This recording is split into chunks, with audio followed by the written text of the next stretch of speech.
Bare knuckle boxing is one of the most extreme of combat sports. Take boxing, take away the gloves, add clinch work, and we have this a super amalgamation of violence and chaos. What does it take to win a heavyweight championship in bare knuckle boxing? The sport of BYB puts them in a triangle and lets them fight. Bare knuckle. It's pretty cool. So today we are following around former UFC fighter, contender for the heavyweight championship, Ike Villanueva, to see if he can become heavyweight champion. I'm literally in the trigon. This is kind of cool. How do you fight out of this corner? This is episode 3 of Fight Finders. The mission of Fight Finders is to go around the world and see what constitutes a fight in all forms of culture. Episode 1 featured karate combat, where we flew down to the Dominican Republic to watch Karate Combat 41. Episode 2, we went to the World Sanda Championships in Dallas, Texas to see if USA could win a gold medal. In episode 3, we'll be following around Ike Villanueva in his quest for bare knuckle boxing gold. You may remember Ike Villanueva from the UFC, especially this knockout of Vinicius Moreira. He's found a home at BYB Extreme, and he's worked his way up to the title. And this is what he is currently after. To get the obvious out the way, yes, they fight in a triangle. It's actually quite interesting because you can get put into these really big corners and you have to fight your way out. It is a lot of action all the time. Super fun. BYB Extreme boasts a 98% finish rate. Every single fight is bananas. I got the opportunity to sit ringside to see these fights firsthand, up close and personal. I could hear all the trash talk, I could hear the heavy breathing, and I could see the blood spattering. So, Ike Villanueva, who was 2-0 before this video, worked his way up through the BYB rankings and fought for heavyweight gold. Can he get it? I don't know. Let's go see. The first place we stopped was Bona Fitness and Wellness in Katy, Texas. This is where Ike Villanueva does all of his strength and conditioning. Coach, made coach in the summertime right before I fought Kovacs. Okay. Yeah, so coach, yeah, it's a test run. He looked at me like, what the fuck's a test run? Meet Jonathan Norris. This is Ike's strength and conditioning coach. Basically, when he came to me, it was like, hey, I've got a heavyweight title coming up, and I need to get ready for it. And I was like, all right, well, let's see what you got. From a trainer, my biggest thing was, well, where's strength and power. We got to be able to put power in everything you do. All your movements got to be fast and explosive. So that's kind of what we've been working on. Ike also spoke on his motivations. I saw my dad, man, blue collar. Nobody ever gave him a chance. My dad, when he started his business, when he was here in Houston, I was a little kid. Nope, everybody wrote him off. Oh man, you ain't gonna make it. You ain't gonna make it. But my dad was one of the best machinists around. And man, when he said he was gonna do it, I seen the drive my mom had, the fire to support him. I'm like, man, I want that. I want that. Yeah, my mom worked at fucking Walmart. We lived in Snyder, population 8,000. My dad started his business. Nobody believed in him, but us as a family, we had to go sacrifice living in a 1-bedroom house while my dad was able to do it. And shit, less than 2 years, my dad made it big. He said, let's go. When I came back home. After that strength and conditioning routine, we're headed down to Main Street Boxing and Muay Thai down on Austin Street. And we're going to get some, well, I'm not getting any sparring now. I'm not boxing with these guys at all. But Ike's about to get it in. And I have a feeling we got a treat in store. After that, we went to Main Street Boxing across Houston to get in some pad work and some light sparring. How's it going, man? My name is Isaac Torres. I fought in the Olympic trials back in 2011. I'm 10-1 as a professional boxer. Train here at Main Street. I'm also a trainer here at Main Street. Been boxing for about 22 years, man. Watching Ike work let me realize that he was fully prepared. We were already a couple weeks into camp at this point.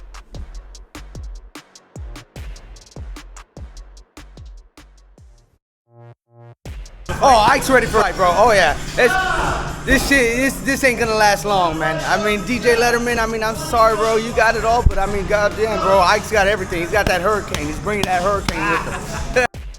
A veteran of the game, it was very clear that Ike Villanueva had a really good game plan going into this fight that was tailored towards bare knuckle boxing.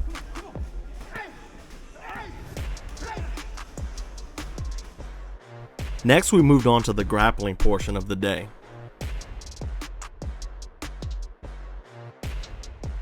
My name Christian C, man. Just started training. It's been about 2 months. Where you from? I'm from Atlanta, Georgia, man. Hampton, Georgia to be exact. Got my man Ike out. What's your accolades? Wrestled in college, wrestled in high school. Did all that powerlifting. Represented the Virgin Islands last year in Europe. Just getting it in, man. Now you might be wondering, why is he training wrestling for bare knuckle boxing? Well, that's actually quite simple. In the sport of bare knuckle boxing, there's actual clinch work where you can fight in the clinch. Training here gives Ike an advantage when he gets in the clinch, especially with his past MMA experience.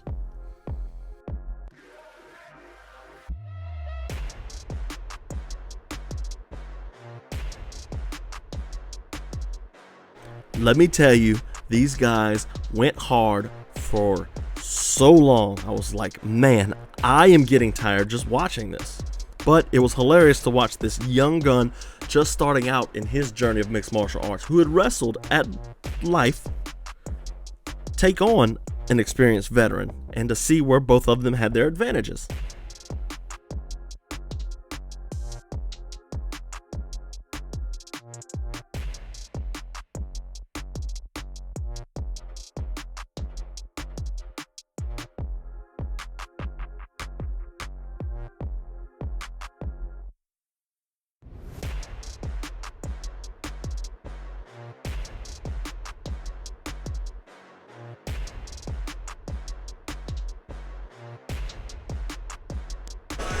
Yep. 20 years experience right here. 20 years experience. How's that feel, Christian? It's good.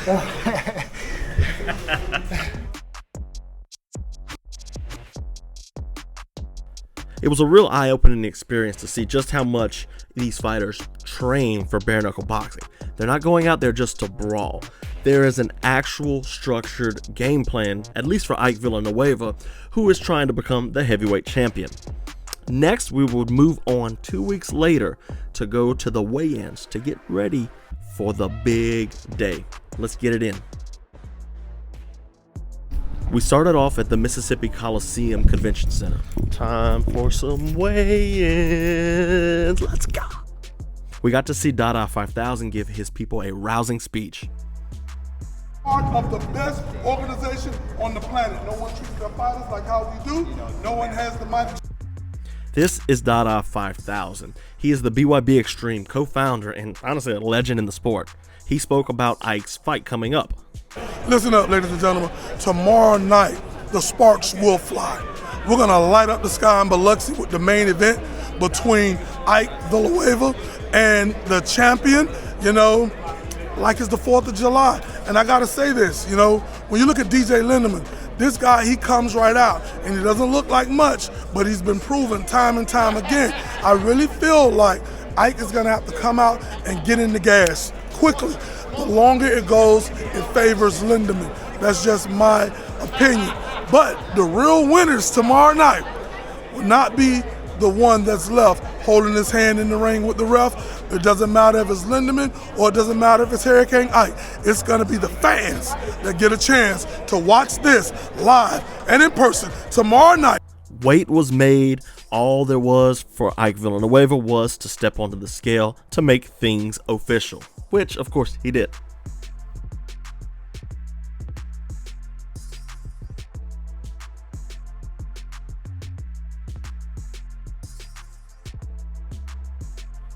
DJ Linderman also came in fantastic shape. We're going to have a barn burner of a fight on our hands. Ike weighed in on the upcoming fight and its pressures coming on. Great camp, long camp.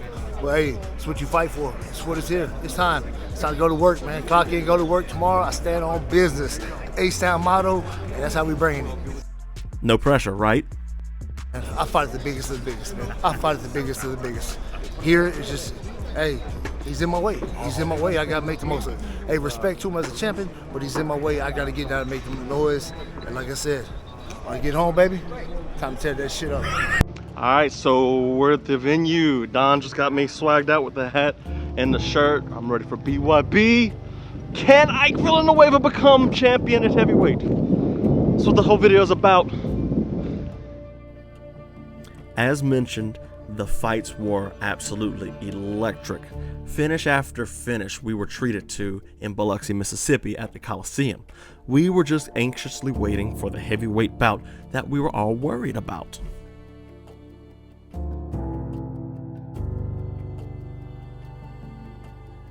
You guys remember Abby from the Fight Space? I accidentally spelled her name wrong in this video, and I'm sorry, Abby. Well, guess what? Abby managed to make it out to this fight too, so we got to hang out and talk about the fight as well. We are back in the Dominican Republic. I mean, we're not. Abby's back! Ah! What do you predict for tonight? I'm predicting that Ike Villanueva is gonna bring the hurricane. Hurricane Ike is in the house!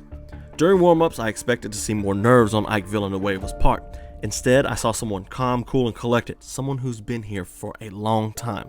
He was ready. All it took was to go out there and execute. His team prepared him well.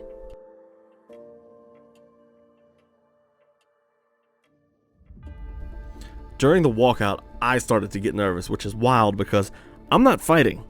Ike, smooth as silk. He knew what he was there to do, and he was ready to go to war, to go to work, and to, as he says, stand on business.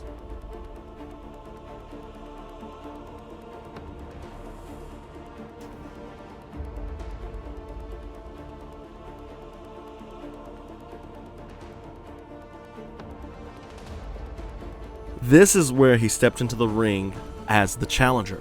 Could he become the champion?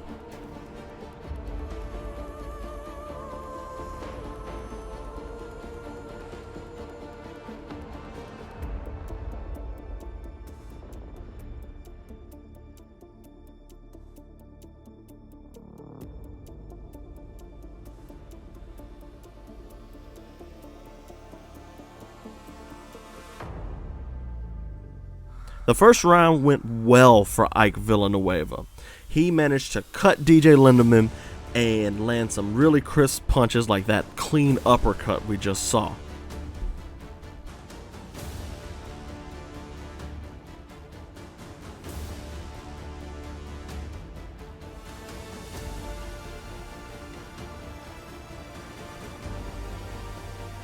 In between rounds, he got great instruction from his corner. They were totally tuned in. The second round was a little closer. DJ Linderman really came in good shape, and he was ready to fight. Ike got a little bloody. He also landed his own shots to make a little blood himself.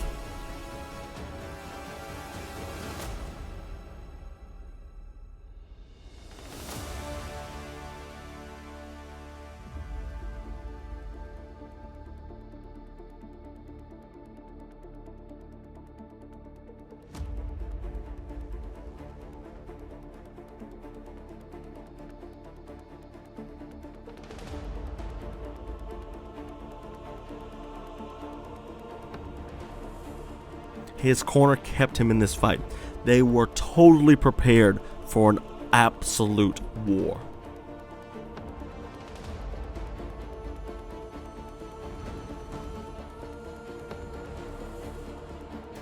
Round 3 was a bit rough. It looked like DJ Linderman was finally settling in and going to take over the fight. They were both bloody, but Linderman kept coming forward. Linderman fought well, caught Ike with some good punches, but Ike Villanueva also answered with good punches of his own.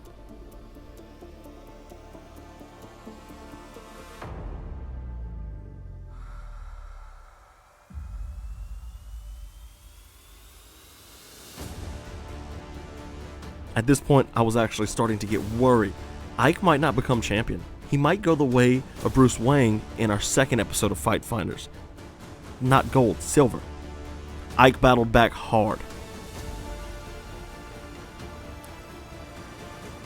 He kept bringing the fight to DJ Linderman and eventually got the best of him. Wobbled and hurt, he poured on the blows.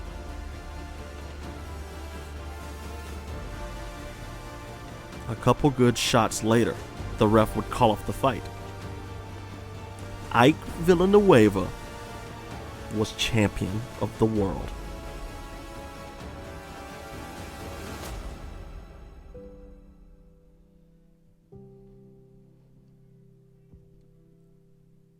Celebrations soon ensued. Ike was in great spirits.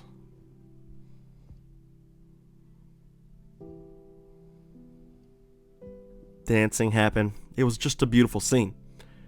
He stepped out of the ring as the champion after stepping in as the challenger. But this sport's not for the faint of heart. It cost him a pound of flesh. To him, it's worth it.